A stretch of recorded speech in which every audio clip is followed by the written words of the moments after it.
Hello, everyone. Hello, everyone. Good afternoon. Welcome to another episode of Black Buzz. And I hope all is well with you. Oh, let me also say Happy New Year to you. Um, we've transitioned into 2021. And, it was a bit, 2020 was a rough outing. But we're hoping that 2021 will be a lot better in a whole bunch of ways.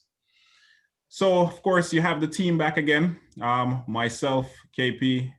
You have Miss Shay from TB Entertainment, right? Of course, when it comes to music and all things musical, she is somebody that you can connect with and you can touch base with. Lamar is not here. He is our tech person. He's taking care of some personal things right now, but he'll be back. He'll be back, making sure that everything that we have going on here goes well. Tia is not here from T-Kicks. If you want your shoes customized or anything like that, she's a person that you can hit up and she'll be glad to set you straight when it comes to that. And we have with us today another guest, special guest, Miss Natacha PennyCooke. And before we get into talking to Miss Natasha or Natasha, I'm going to read a little bit of her bio. I'm not going to give away everything. I'm going to give her a chance to say some things, right? But let me just read the bio I have here. Natacha PennyCooke is a registered psychotherapist with the College of Registered Psychotherapists of Ontario, CRPO, and owner/operator of Natacha PennyCooke Psychotherapy Services. In her over 10 years of practice as a psychotherapist, speaker, and consultant, shout out to Natasha, her work is guided from an anti-oppressive, healing-focused, trauma-informed, and anti-Black racism lens. You see why she's on here? All right. To unpack and challenge Eurocentric ideologies, systemic oppression, and generational traumas that have been detrimental to racialized communities. She has presented at a number of international and national psychological conferences and is sought after for her expertise on mental health, coping, racial trauma, and healing to speak at various community and corporate events in the Greater Toronto area and beyond. She is a founding member and current vice chair of the Association of Black Psychologists, Toronto chapter, and actively volunteers as the mental health advisor with Keep Six organization. Welcome once again, Natasha. Good to have you on Black Buzz. It's amazing to be here. Thank you both for having me. This is great. Man, listen, we're more than happy when we have guests. It doesn't matter what category, right? We're just happy when we have guests because part of the reason this thing started is as we read your bio, we started as a result of the situation that took place with George Floyd, right? There was a lot of awareness around Blackness, Black consciousness, anti-Black racism, things of that nature. And, we wanted to see what we can do. So, the best thing that we thought of at the time, was, and of course, this team evolved, right? Was to come out with something where we can have a conversation with individuals out there making, a huge impact in the Black community. And so that's how we started. And now you're here, and we're going to talk to you about all the different things that I mentioned in your bio. Before that, though, before you get into what you do and how individuals can connect with you, give us a little bit about your background. I didn't get into your education because I wanted to give you a chance to sort of talk to us about that. Sure. And I love that you have this platform because I always say our voice is so powerful. So let's use it. And I love that you're doing this Black Buzz too, so we could use our voices and you could connect the community with our voices. So thank you for that. Thank you. Okay. A bit about me, my background. I was born and raised in Montreal, Canada. And I went to, you know, growing up was particularly difficult.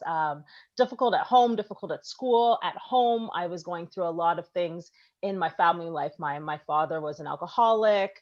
Mm-hmm. So all the stuff that comes up with being a child of an alcoholic individual. And then also at school, I was often the only little Black girl in a lot of the things that I did, right? So it was at school feeling the effects. I mean, back then we didn't have a word for it, but Mm-hmm. anti-Black racism, what I call it now. And then at home, feeling like I didn't belong, and all of those things as well. So I think all of that coming together of all that made me very curious about human behavior Mm-hmm. and the things that people do, the things that people say, and the reasons why. Right? Always questioning the why this was happening, why people say this, why people decide to do this. So that led me to be very curious about, like I said, human behavior and want to study more. So I did psychology in my undergrad. Mm-hmm. And even while studying psychology at an undergrad, a lot of the stuff that I was learning was primarily by white professors Mm-hmm. and primarily to other white students in a class. So I remember Right. being always very curious about culture, right? So my Mm-hmm. father's Jamaican and my mother's Barbadian. So Okay, culture is there it is. always a There's big, that connection. yes, there it is, right? So always interested in culture, because culture always, it plays a big thing in who we are, from the food to the music to the way we dress to the way we pronounce certain things. Can't avoid it. You can't avoid it. No, you can't avoid it. So in school, it was always wondering, where was me? Where was the pieces of me that fit? And I Mm-hmm. didn't see it from my teachers and things like that. Even though I went on in undergrad to study cultural psychology, I still Okay. never saw the culture pieces in what I was learning and who I was learning from.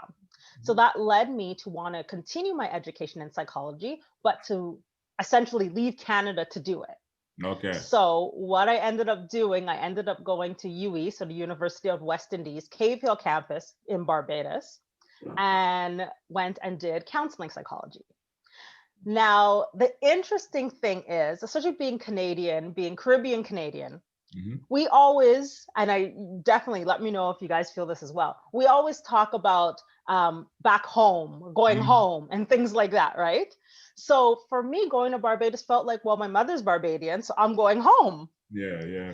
But being in that, being in Barbados and learning and studying, I felt like I was still othered, because I Oh, became known as the Canadian girl, Yep. okay, so you're getting Yep. right? experiencing on the other end. Okay. Other side of it, the other side. So it was still like feeling ostracized, but now being ostracized by people who look like me and Mm-hmm. sound like, with the sounds that I'm used to and the flavors that I'm used to smelling and everything. I didn't let that deter me, because I loved it. I had the absolute best experience Mm-hmm. during my master's time. So I did my undergrad, my master's, all my coursework in Barbados. And then when it was time to do my practical work, where I was going to be basically the psychologist, the student psychologist, and things like that, I had a choice. I actually wanted to return to Montreal because I was starting to feel quite lonely and things like that. But my teacher was like, no, you actually have two choices. You can go to UE in Trinidad, or you can go to UE at Mona campus in Jamaica. So I said, okay, you know what? I have family in Jamaica. I know where you went. But continue. Right. I know. Shay's like, oh. Well, I have family in Jamaica, so let me go to Jamaica. And even that was a whole thing, because my family in Jamaica, we are not from the city. We Mhm. are Hanover country people. So going to Kingston was big. I was like, oh my gosh, my family in Jamaica don't go to Kingston, and here I am going to be Yeah. living and working Yeah. in Kingston. That was another amazing experience. So I was located at the University Hospital, and I was one of the psychologists working there, student psychologist. And the funny thing is, even though I was scared to go to Jamaica because of Kingston and all the things you hear about living in Yeah. Kingston, Right. Right. right? I had, again, the best time, and there was a whole different level of acceptance. Uh-huh. right? Cliche, Because it's not a negative thing. Look at it's that. not, no, because She was the there rubbing her saying, chin, thinking that it's, no, she's talking about mangoes and ackee and, all of those. I have been to Jamaica. I know. I've experienced it. Okay. yes. And out of many, one people, I was embraced. People used to say to me, oh, you're Pennycook. Yeah, you're Jamaican. That's a Jamaican name. Oh, I have family that look like you in this area. I'm like, oh yeah, my family's from that area. So it was a whole different level. Right. So yeah, it was a lot of fun working in Jamaica and also getting an understanding of mental health from a Caribbean standpoint. Okay. And that also includes the taboo, the obia, the other things that we are often taught that goes along with mental health. You're dropping some serious bombs. You're gonna debunk it all. I'm guessing you're gonna be Yes. We have some time, right? All right.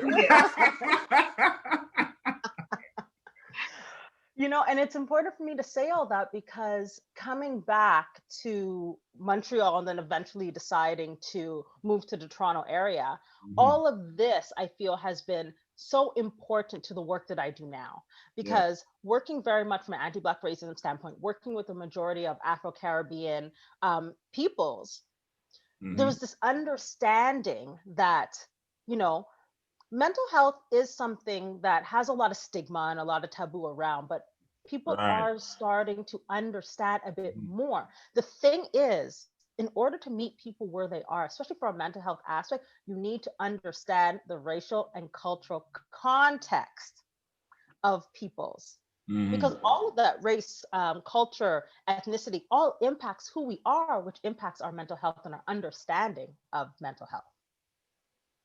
Well, like I said, you pretty much started, where we were gonna go, because when you're dealing with West Indians, when you're dealing with the Black community, and you're talking about mental health, that it's a huge taboo within our families. We may not have two solutions: drink tea or go to church. Right. Right. Right. I think maybe the general public might be catching on to that now, but we've always known that because we are within the community, right?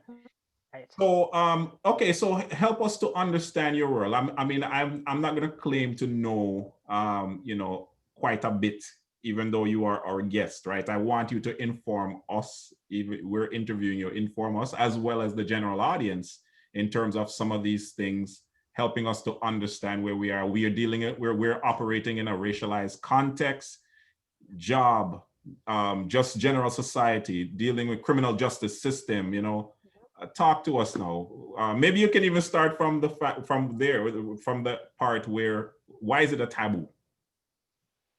Yeah, so that is a great question. Yeah. Right. So why is it taboo? Why is mental health so taboo? You know what I think? Mental health is taboo because we can't see it. Oh. We can't see it. I mean, look, God forbid, you fall down outside, you break your leg. You're going to go to the doctor. You're going to go to the emergency room, right? And what are they going to do? They're going to do x-rays, run some tests. If it's broken, you're in a cast, they give you some rules, go home, take care of your cast. And you're going to do it because the doctors have told you to take care of your leg. And if you want it to be healed and fixed, you will follow those rules. The thing is, when it comes to mental health, we can't see if it's broken. We can't see if it's hurt. We can't see if it's injured because we're told not to talk about it. We're told to keep things inside. We're told to pray about it. You're told, right? I love how you said drink tea. It's true. Your belly is hurting. It's probably gas. Drink some tea. Right? It's gas. Drink some tea. But that's it. We're not really told about what to do when we're feeling sad, we're hurt, we're feeling down.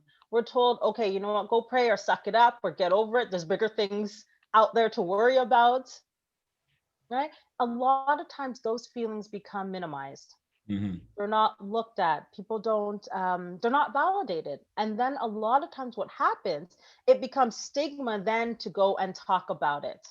So we keep it inside, the shame, right? I feel hurt. I went to someone, they said, suck it up or don't worry about it or pray about it. And you're like, okay, I can do all that, but I still feel hurt. And then what happens is that you become shameful because you're feeling hurt. You feel shame. Right. And then what happens on top of the shame, you feel guilty because your body's literally trying to tell you something. You're feeling hurt about something, but then now you feel guilty for feeling this way, or feel guilty that you went to someone with this information. And that's how the cycle starts, right? The shame cycle becomes perpetuated and grounded within our community. And I think that it's so important, especially as Black people, as Caribbean people, we have to fundamentally understand where that comes from, where the deal with it, the suck it up comes from. Right? It's not just a today thing. We have to look back over the generations, intergenerationally, and couple of generations back. Because you start thinking back, now you go back to colonialization. Okay. Right? Let's go back. Yeah. Well, I was going to ask you, like, I mean, you know I can see certain things coming from my mother, then her parents, my father, his father, you know, things of that nature, but I don't know where did this all come from? So yeah, where it comes from and the why, right? Because a lot of times our parents, our grandparents have told us these things as protection. Right. Protection in a way that they understand how to protect.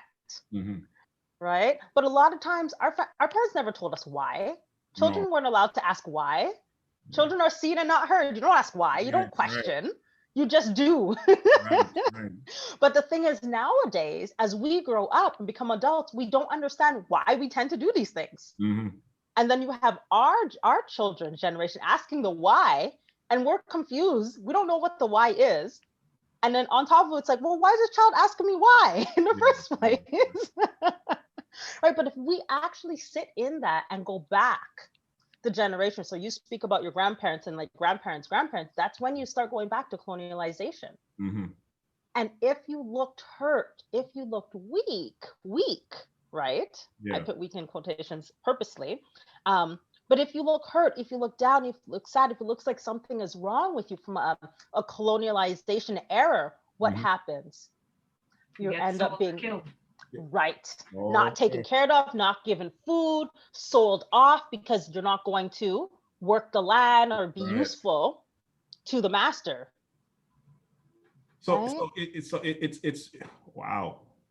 I mean, you've heard so many things coming back from slavery or from when our colonizers were doing all types of things to us, but I think this is the first time, maybe I have and it didn't register, but I think this is the first time I'm getting a professional actually talking to me about the fact that that's how impactful that colonization was.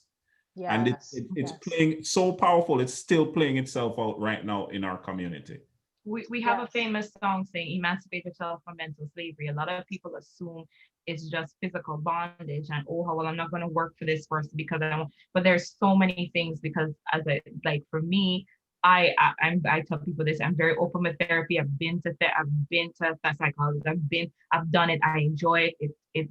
To me, it's liberating to get that off of your system. But I know there are people who, I grew up in a household where it's the house business and there's nobody to talk about. And as I've been on my own as an early age, and I realized that to me, that was never normal.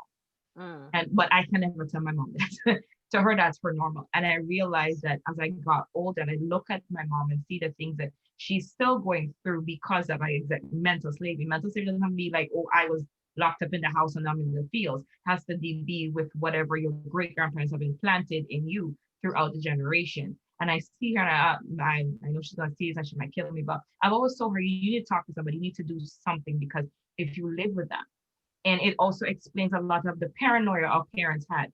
And this is fear of protection. It's paranoia. Yes. And I think our parents, I think maybe I'm the youngest person here, but I mean, I grew up in an old school mom who grew up with her grandmother. So the generation down the line, the things that they say and the things that they tell you, as you get older, you realize that's not true. But in their head, that's their gospel truth, and you can't tell them anything else.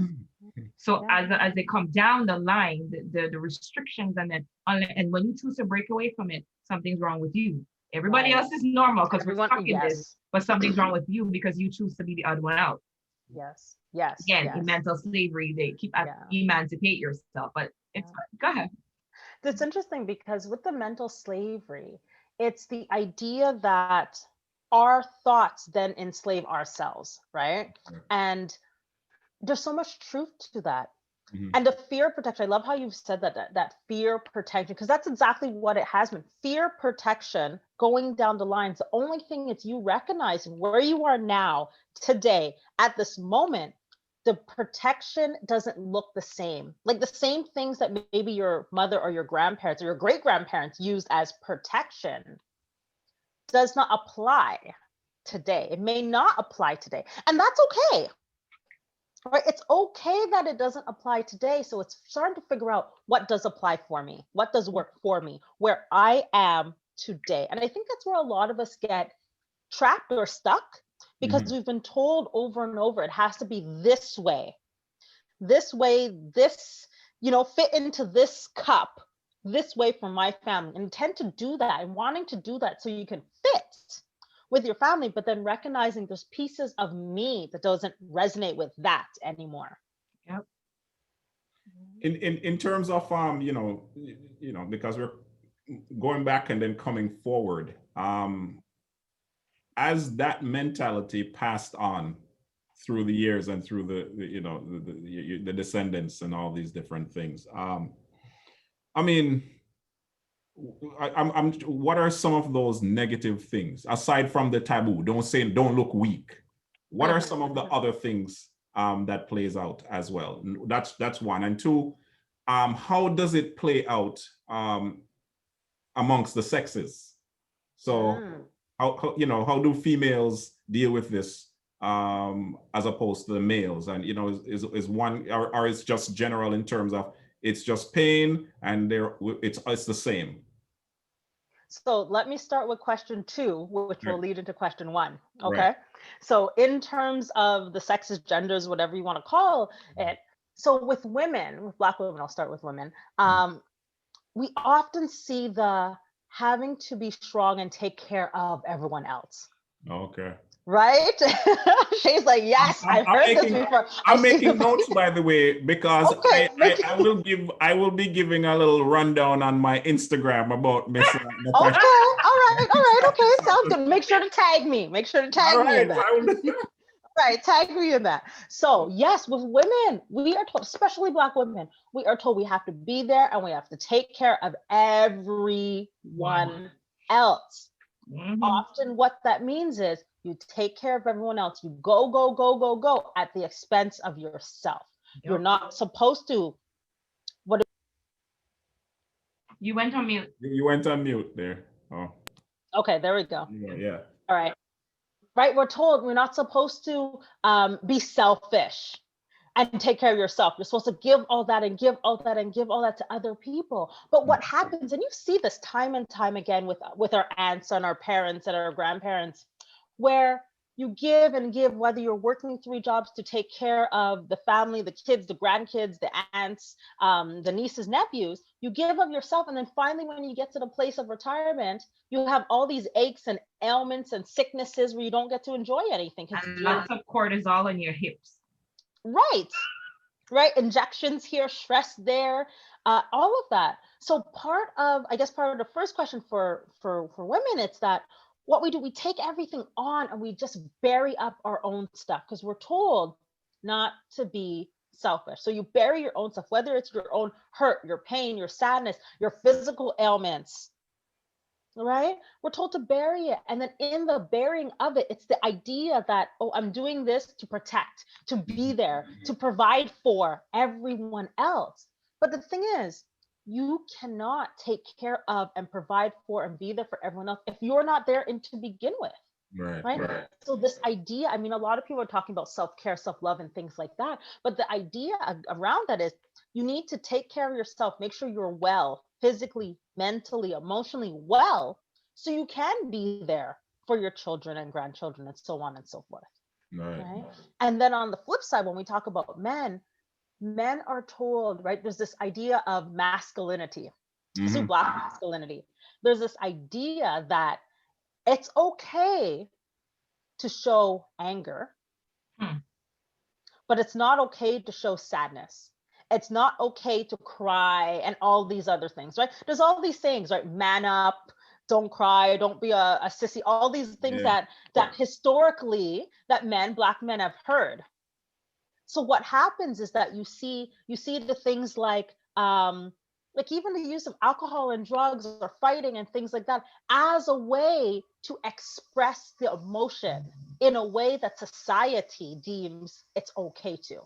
Oh. But if you stop, and those same people who are turning to drugs and alcohol or the physical abuse, you look underneath the anger. Remember, the anger is what's displayed. It doesn't mean it's actually anger. Anger is being displayed so you and me can see it. But what's under it? What have these men been told that they're not allowed to show, that they're keeping inside? Hurt, pain, sadness, not feeling good enough, right? All of this other stuff that's there. So when you speak about how is it shown, this is the way it ends up being shown, right? You have the idea also angry Black women. Yes. Right? We all hear that.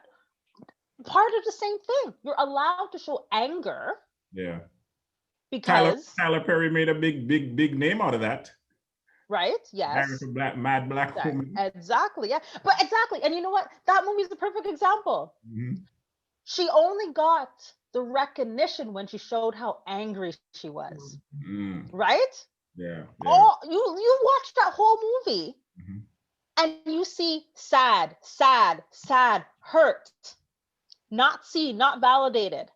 She only got the recognition when she showed she was angry. Right. So part of it is society has also taught us as women, oh, you can show the anger because that's when you'll get the attention. Okay. But if you show the sadness or what we call the vulnerability, you're not going to get the attention. So that's what happens a lot with Black men and Black women. You know, you said that with the anger is like one of the reasons why I went to see a therapist is because situation happened to me, and from my understanding, I'm supposed to be smashing windows, cursing, flaring up, and I didn't do that. And I went because I thought something was wrong with me.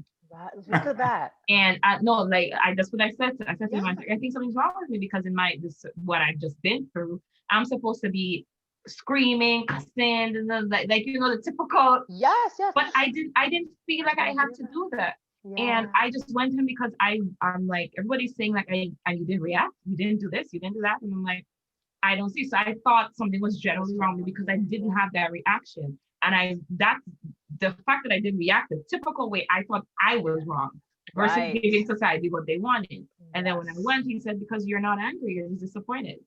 Yeah. And I'm like, but this is what happened. He's like, yes, but you're not. He's like, don't associate yourself with stereotypes. He's like, not everybody behaves like that. He's like, you genuinely did not behave like that because that's not who you are. And yes. I went there thinking something's wrong with me. I called her out. I'm wrong. That thing where you said she only got validated when she got angry. Yes. And for me, I didn't have that. I didn't want to, and that not becoming that stereotype, I thought I was wrong. Right. And look how powerful that is, right? This whole idea has been so ingrained in us and for us that we have to be and act and display the feelings in a certain way, right? What your therapist mentioned to you, you're not angry, you're disappointed. It's okay. And a lot of us are not told this. It's okay to feel multiple feelings at the same time. Mm-hmm. You could be angry and disappointed, but your disappointment is a bit larger than your anger. So what you want to do is display disappointment. Even if your anger was larger than your disappointment and you still decided not to kick and scream and throw things, that's okay. Right? The way in which we decide to understand or display our emotions, that ultimately it's our choice. Mm-hmm. And we have to also know our choice is impacted by our culture, our communities, also stereotypes and things like that. Because you were like, well, I'm not throwing things, I'm not burning down this person's car, so something's wrong with me, because that's what Angela Bassett did, and that's what this person did, and that's what we're told to do. I probably just aged myself there. Okay, Exhale is live. Let's just do this. I'm laughing not necessarily because of, aging yourself. I'm laughing because it's hitting me now how all of these things have been playing out in movies. Yes. And it's almost as if it's normalizing it in terms of, I don't know if the individuals when they're putting these movies together, producers or whoever it is that's involved in it, if they have a psychologist that they consult, and in a subliminal type of way, they're trying to convey a message about, what how society sees us or what we typically portray, but there is something going on deep. Maybe I just didn't process it that way, but you can go movie after movie where you see these type of things being portrayed. Yes, 100%. And this is why, we're like shifting into representation here now, right?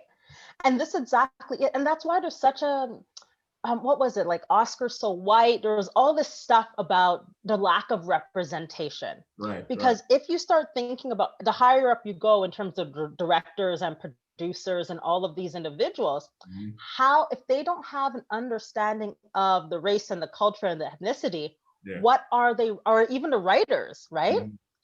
Then what are they writing? How are they writing? How are they portraying these characters based on their own biases, their own stereotypes, or their own things that they've seen on whatever? Right. Right. So it's so important. Representation is important. It reminds me, actually, it's kind of a funny story. Living in Barbados, I have cousins and things like that who are born and raised still living in Barbados. But their understanding of North America was through watching American TV. Yeah. Right. And a lot of the stuff they had seen was like BET from like in the 80s, like the music videos and things like that, right? In the 90s, the music videos, all that. So it's like I would come to visit and it's like, well, you don't look like what I see on TV about North American girls and things like that. Where's your cars and your money and your clothes and all of this, right? And this is the thing, and this is why representation does matter, because here you are, you're having, TV that's showing and displaying a certain image, a certain picture, and then when we watch it, we assume that is correct or that is it. That's all. Is that adding to the trauma that Black people have to deal with anyways, or is that additional trauma when you have? I would say it adds. I say it adds to, and it can be additional, because then here it is. We want representation. Right. We're having representation in terms of, I can watch this. You look like me, but it doesn't adequately and correctly represent me. Okay. Right. So it's like, yes, I want to see myself, but I also want to see myself. Yeah. You know what I mean? I want to see someone that looks like me, and also someone who thinks differently and asks these questions. No, I don't want to see myself only represented in this certain light and this certain frame of reference. I don't want only the stereotypes connected to me and my race and my culture and my background as the only thing that people are aware of. In terms of we're dealing with a heightened situation right now when it comes to racial injustice, right? Of course, granted, 2020 just left us, and we know what happened with George Floyd, Ahmaud Arbery, Tatiana Jeffrey, Breonna Taylor, so many, right? With all the different problems that we face with police, courts, judges, prisons, as Black folks, of course, I'm saying Black folks, but, usually it's minorities that usually get the brunt of this, not just Black folks, Black and brown people, right? Is that mentality coming, just passing down from the colonizers, just as these bad things passed down to us? Is that mindset also passing on from in terms of dominant culture, or Caucasian folks and how they see us? This was passed on to them, so they're traumatized in a sense as well. I'm just trying to think of how it's playing out still, because I know for sure you know, when the police officers sometimes see us, they know the angry person, they see the skin color, and okay, that's a danger, right? Let's take extra precautions. I mean, what can you say about that in terms of all those things that have been going Yeah, on? so there's a lot there. There's a Yeah. lot there. You know, I always say, especially over the summer that's passed, right? Yeah. That especially when you look at, I guess, the police system, the criminal justice system, the education system, any Education, right. institution, Yeah. Yeah. right? You look at the institutions, Mhm. and you have to understand the policies and procedures in which they are grounded on. Okay. Even here within the Toronto area, you have institutions that even, I mean, in 2020, but now 2021, where there has been issues around the higher up education you go, there's more of you may not see people who look like us, because not to say they're not applying to get in, but there's more of a push Yeah. to maybe keep us out. Right. Right. So if you think and even in workplaces, you have the higher up you go, CEO levels and things like Correct. that, managers or leadership, you may not see as many people like us, but the ones that are doing the frontline work maybe all Correct. look like us. Yeah. Right. So what you're starting to do is starting to see the hierarchical systems in place. And if it's the people at the top of these systems who are creating the policies and the procedures, then at the top of these systems, the people who don't look like us are not racialized folks, then it's going to be policies and procedures written based on what is known from the people that are occupying those seats. Yes. Right. So now when you look at the criminal justice system, it's understanding, why was the criminal justice system created in the first place? And are the policies and procedures based on why it was created in the first place, do they still stand today? Right. And if you look back, right, especially through North America and the civil rights movement, things like that, and colonialization, the justice system was made to bring back slaves who were fleeing. Correct. Right? I So mean, that was, well, I was gonna say carding. Remember the whole situation. yes. I don't think we have that anymore in Toronto, right? But okay, if the police made the point, or you know, the police or whoever, the government made the point that it's to protect the citizens. Okay, then why is it that black people are the ones who are affected the most? Okay, we have the prisons, okay, and it's to protect society, make sure you put the bad people away. Then why is the overwhelming representation, or the majority of people in there, why are they black? You know, I just as you said, as you go from institution to institution, or you know, organization to organization, you'll see how the way it came down, it was to keep in check, or to keep in place some of those negative things that we know of in the past. Yeah, so it's kind of like, if we really want a full systemic change, we have to start changing those policies and procedures in the first place. Right.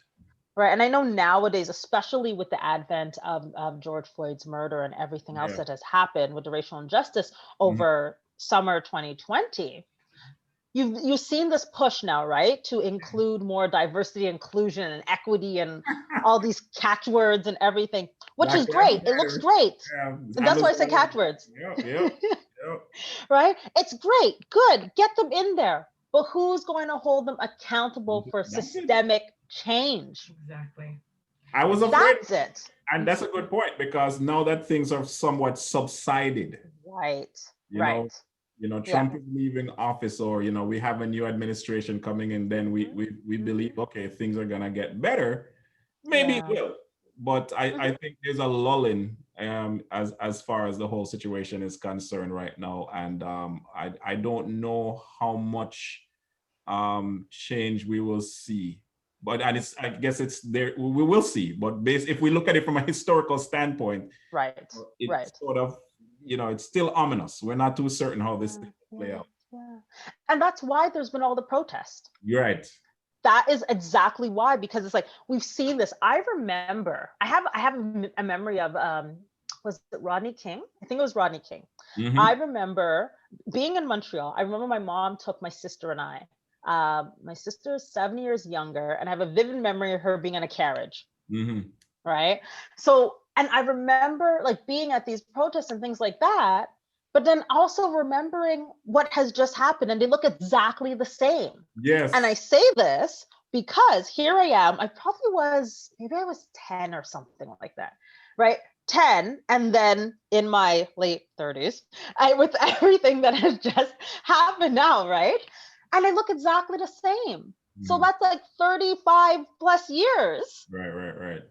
Right? People are upset. You see people enraged. People Mm-hmm. are pissed off because it's like, when is the change going to happen? So exactly kind of like how I alluded to with Diary of an Angry Black Woman. She was sad, she was quiet and everything. And then when she got angry, people started to notice. And this is what has been happening with the rage and the protest. People are upset. We want change.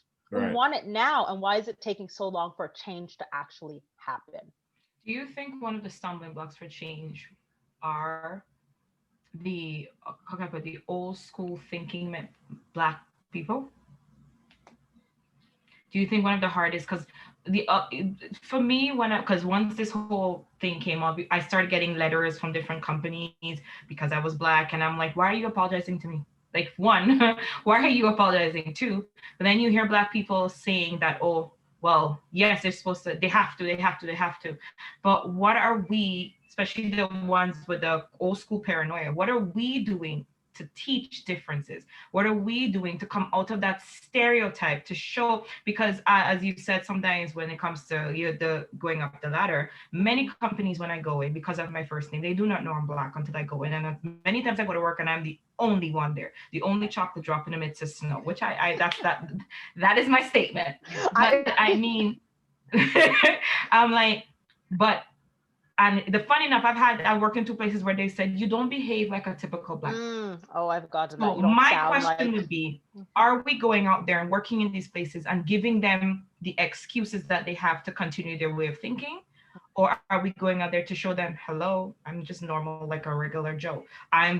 There's no differences between you and I. Or am I going up in your office and come and behaving the typical Black stereotype for you to continue having that mentality? So when you go out there and you see a Black person walking, you grab your purse, or you feel, oh, immediately that's the N word. Are we? Could it be that we are the problem? This is a big question. Huge. Huge, yes, huge. And I'm going to give an answer, but also there's probably many answers out there for this huge question, right? I don't see that we are necessarily the problem. I think that we also have to understand, right? Like a lot of things that you said, I've been told that, oh, you don't act Black, you don't sound Black, right? It's also challenging that. What is acting Black and sounding like, sounding Black, sound like, right? Exactly. And the thing is, if you have a notion in your mind that acting Black and sounding Black is something like this, then you need to check your own implicit biases towards Blackness. Right? Oh, snap. Because it's true. If someone's like, oh, you don't act Black, you don't sound Black. Okay, what biases that you have that's telling you, that's informing you that I am not Black? Because I'm telling you, I live and walk every day as a Black woman. So what your stereotypes are, the way you are informed, that's the place where the work needs to be done. Right? And then for us as Black people, we have to also understand that because we're raised in this society and educated in this society, some of the stereotypes that we are told about ourselves that we believe. Yes. Right? We have to understand this. We have to do our own unpacking. I had a conversation with a girlfriend today, and I'm like, you know what? Some of us have drank the Kool-Aid. Some of us are still sipping the Kool-Aid. Right. We have to understand that we're educated in this society. Right. So we believe some of the stuff, even if it's against us, against our family, against our people. So we have to unlearn these things. And this is where the areas of mental health is so important, especially from a racialized standpoint. We have to understand how this has fundamentally impacted the way I see myself, the way I see my world. The in terms of like, I'm just trying to think of certain things happening right now. Like since George Floyd, for example, Yes. we've had is it Casey Goodson Jr. I can't remember his middle name. The young man that was shot because the police officer said in Ohio, the police officer said that he was waving a gun around, right? A former detective, right, was run over by his fellow cops, right? Um, so the trauma continues in terms of having to deal with all these challenges in society. And then of course you just mentioned, and Shay also mentioned it, some Black folks buying into the mentality that there's something wrong with us. So you often hear conversations, we tear each other down. You don't do business with Black people. You just can't trust your own and things of that nature. And I've often challenged that notion to say, okay, what makes us, right? Yes, there are negative things a part of, our culture and who we are, but so everybody else has their thing. Yeah. Why is our thing so bad? And just the constant dwelling on these things. So would you say that these things add to the trauma, add to the hurt, add to the difficulties that we're facing? We put on this thing, I don't know what it is, the shield, this rough exterior, whatever it is. I mean, how does it play out in terms of, all these things? Yeah, you know what it is? It's trust, Okay. right? Fundamental, it's trust. We do not trust. Right. As Black individuals, we do not trust. We have not, a lot of times we may not know how to trust our others. Right. We may not know how to trust our families. We may not know how to trust ourselves. It's Right. trust. Right. You know how I spoke of earlier about going to certain family members and saying, you know what, I'm feeling hurt, I'm feeling sad, and you're told you're not praying enough and suck it up. We're actually learning that how can I try? I know I feel sad, but Yeah. someone's telling me it's not true. How can I trust myself that my feelings are valid? How can I trust that person to go to? So when we're hearing things around, oh, don't do business with other Black people, or you hear this a lot where like someone within a Black community will open up a store. It's like, oh, I'm not going to shop there. Up there. I'm not going to give them money. Yeah. Yeah. Trust. Yeah. Where's the trust? And then also what it is, it's that competition. Mm-hmm. I call it internal competition because it's internal within the Black community. There's this competition. And again, where does that come from? Where does this competition between us come from? Yeah. Yeah. Right? I definitely equate that also back to colonialization, because you had the competition between those who were on the field versus those who were in the house. Mm-hmm. Because then you see competition in everything, whether it's from the color of our skin to our hair texture, there's competition. And that competition leads us to not trusting. Right. Right. So there's all these issues around trust, based on who I am and who you are. We have to fundamentally allow ourselves to get to a place where I can trust me, Mm-hmm. and I can trust me, and I could learn ways that I can trust me enough so I can trust you. All right. Yeah. Because as a community, Mm-hmm. we're not going to rise together if we don't trust each other. Right. Right. We're not. How's that possible? We are here talking to Miss Natacha PennyCooke. Shay just had your social media information up. You want to pull that back up again, Shay, so we can highlight that, because this is a great conversation. But we also want to know like how individuals can get in touch with you. This is what your website?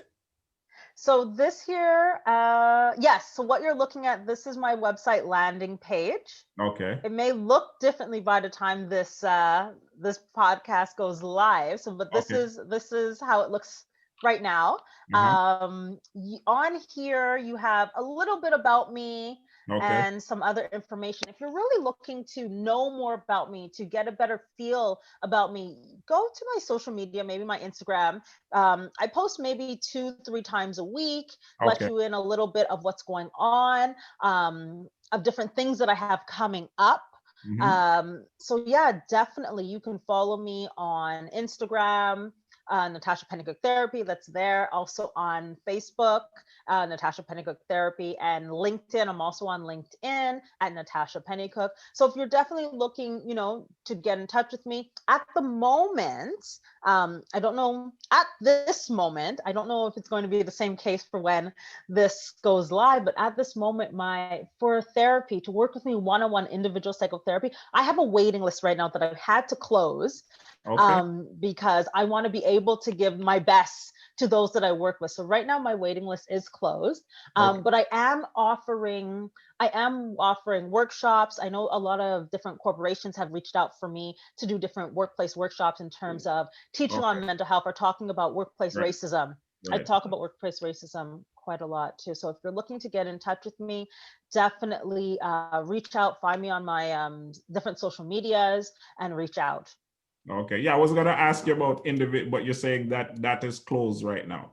At this moment, right now for January, it's closed. It probably will be, it may be open again in March. If this does air in March, it may be opening again. But right now for individual psychotherapy, it's closed at the moment. But definitely reach out to me if you find that what I speak about and the way that I work really resonates with you. Get in touch with me. I will let you know if I have space. If not, I will give you resources to be able to go and find help. Because you know what?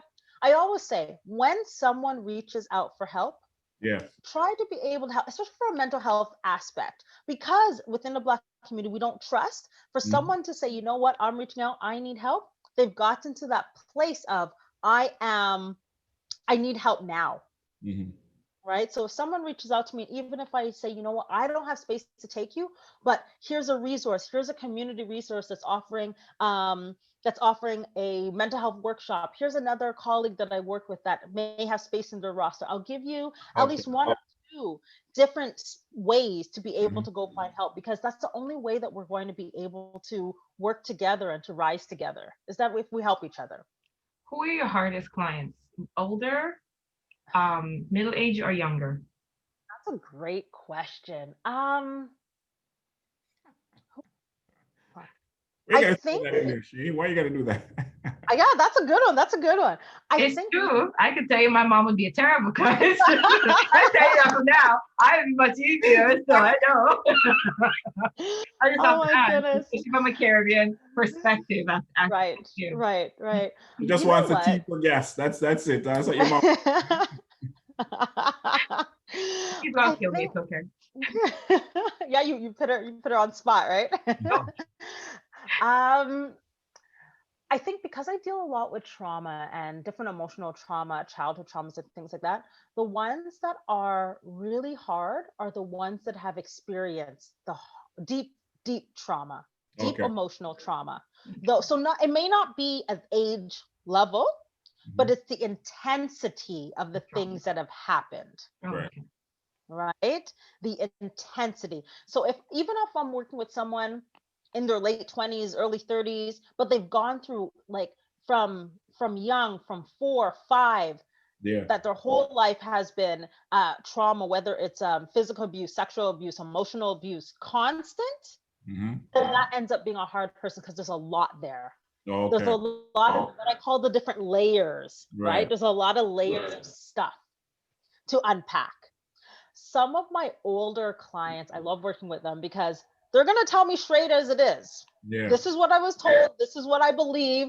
How are you going to work with me? I'm like, okay, well, why are you here in the first place? Do you fully believe the things that you're telling me that you believe? Or is it you were told to believe them and you're here because you're wondering it doesn't fit anymore, right? So I do like working with some older individuals that we would technically say are stuck in their ways, because then those are the ones that I could really, really challenge on some of those beliefs. Go ahead. Sorry. How being a psychotherapist, I know there's a difference between just a regular and a psychotherapist. As you said, you are a mom. How is it easy to leave once you close that door at work? Can you leave it there and then go home? Or are you always in that mode? Yeah. You know what? It's so funny. This is a great question as well. I feel like I'm always in in kind of what do you call it? I don't know if I want to say therapy mode, Yeah. but because and especially like thinking about a mom, right? You thinking about like the relationship that I understood growing up, and how Mhm. do I now build relationship with my little person? Right. The way I understood relation growing up is not the way in which I want to parent, nor how I want my child to understand relationship. So for me, I kind of bring the therapy aspect with me everywhere because it is part and parcel of who I am, because it has helped me to understand fundamentally the core of me, Mm-hmm. right? So a lot of the stuff that I do, I'll do like face charts with my son, where he'll be like crying, throwing a tantrum. I'm like, okay, let's go get our face chart. Let's look at our feelings. What are we feeling today? Right? And I do these things so I could help him to start understanding his feelings at an earlier age, as opposed to him being a teenager or and trying to figure out, I'm feeling sad, I'm feeling mad, and all this stuff, and he doesn't know what to do with all these feelings, so they're too much and too heavy. I try to let him know about these things now. And of course, I'm still human, so there's days when I'm just like, oh, right? Because things are like frustrating, but I also have to understand that he is such a strong personality. And a lot of people say he's like me. I don't know. I don't know about that one. I don't know about that. But there's times when I'm just like, oh, there's this clash, Yeah. right? So sometimes I have to step back because he's trying to be, be this little person and assert his little life and little control. And there's times when I want him to do what I want him to do, but I have to like step back and be, okay, how can we do this give and take in a way that's still going to build you up while I still set healthy boundaries for you? And that's the hard part. I find that's the hardest part of parenting. What about individuals? You just spoke about your son, but what about individuals who know your profession? Are they Yeah. are they intimidated in terms of saying that you're going to be assessing them rather than having a regular conversation with them, or we like? So I get that all the time. Actually, there's one story that fits with that really, really well. I was out with some friends of a friend. So I was out with a friend, and most of the friends were my friend's friend. And my friend said to the group of friends, "Oh, this is my friend Natasha. She's a psychotherapist." And automatically, from one individual in particular, like, "Oh, you're assessing me. You're assessing me." And I'm just like, I'm just trying to look at the menu and see what I want to eat, right? but the interesting thing, the more this person started to say it, the more that my therapy radar starts kicking in. Yeah. Because I'm like, okay, because clearly now this person is displaying an insecurity that they're worried about me picking up on. What is that? Yeah. Right? And then it starts kicking in. And then I'm like, oh, this is what I see, a bit of this, about a bit of this. None of that was there before until they're like, you're assessing me. So a lot of times, sometimes our own fears kind of, pulls towards what they're most afraid of. In the back of my mind, when I was reading your bio, I was thinking about that very same thing coming on here. I was thinking, what's she gonna think about this interview? How is she gonna, how is she assessing us? Assess away. I have no shame. But it's funny because people do that, but I have to let people know, and this is why now I'm more comfortable talking openly about my background and my childhood, because it's like, I'm literally the only person in my family who talks about feelings all day. Yeah. I'm the only person. Even talking with family, it's like, oh, you're just assessing me, or you're psychoanalyzing, or here comes Natasha with her psychology again. That's something I get all the time. Oh, one other question, because we're close to the time here. Is this a field, one that I'll attach to, is a field you'd encourage Black folks to get into, number one, and number two, is it a field that you see a lot of Black folks in? Oh, great questions again. I would definitely encourage Black folks, if you're a person who likes to understand why, if you're a person who likes the nitty gritty about human behaviors and Right. things about different feelings and emotions, really resonates with you, definitely the psychology field, the field of psychotherapy. And remember, psychology is the study of human behavior, and psychotherapy is like the treatment of human behavior, right? So if this is something that you enjoy doing, definitely I would encourage to go into this field.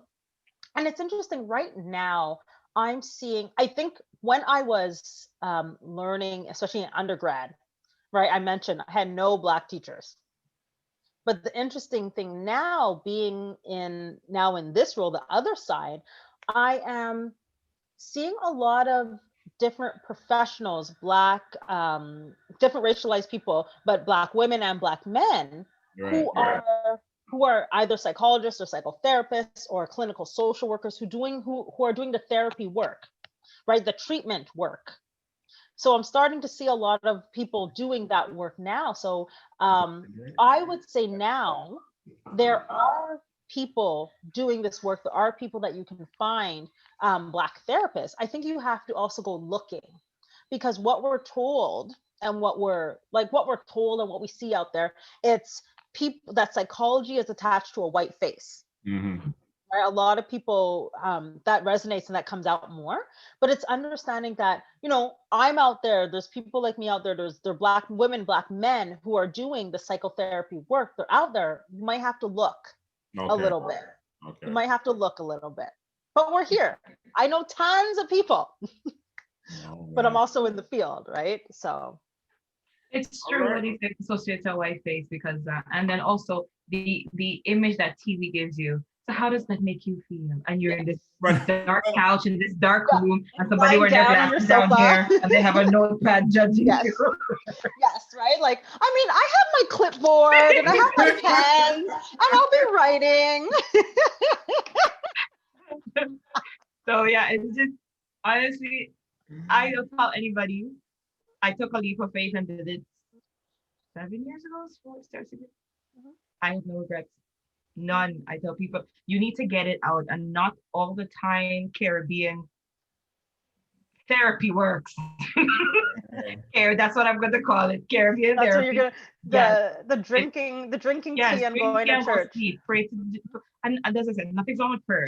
Not at all. Not at all. There are things put in place. You need to deal with things, and some traumas, and as people from religion, you need to talk about it. If you want to, you have to talk, or you have to get it out of your system. It's the only way you can process it. So if you stay and you bury it, tonight it's going to come out in a different way. It's going to manifest in a way you're not going to like at the end of the day. So I thank you, Natasha. You're welcome. I just want to say one more thing. I have a colleague who does some amazing work, also a Black woman. She's a psychologist. She does a lot of work in terms of mental health and the church. Okay. Right. She does a lot of work, and she had an amazing documentary. Oh my goodness. It's called Mental Health is the Church's Business. And she goes around to different churches showing this, her documentary, and talking about how you can have both, right? You can have the spiritual aspect, you can pray, but also understand that mental health is something that we will need church and faith and spirituality. We also need mental health professionals as well. So it's the idea with her film and documentary and building the awareness that you can have both, right? You can have both, not just one or another, but you can have both. And it is because a lot of Black people, Black women, Black men, older generation are in the church. It's making mental health the church's business. Right. Well, I mean, there was one segment here that I forgot to mention earlier, that you could give a shout outs to individuals that you wanted to recognize on here. So I'll give that shout out Dr. Elaine Spencer. Mental health is the church's business. All right. Okay, folks, we have come to the end of our interview. We were happy to have Miss Natacha PennyCooke with us. Oh my goodness, it was a great conversation. We didn't want it to end. It almost felt like, no, never mind.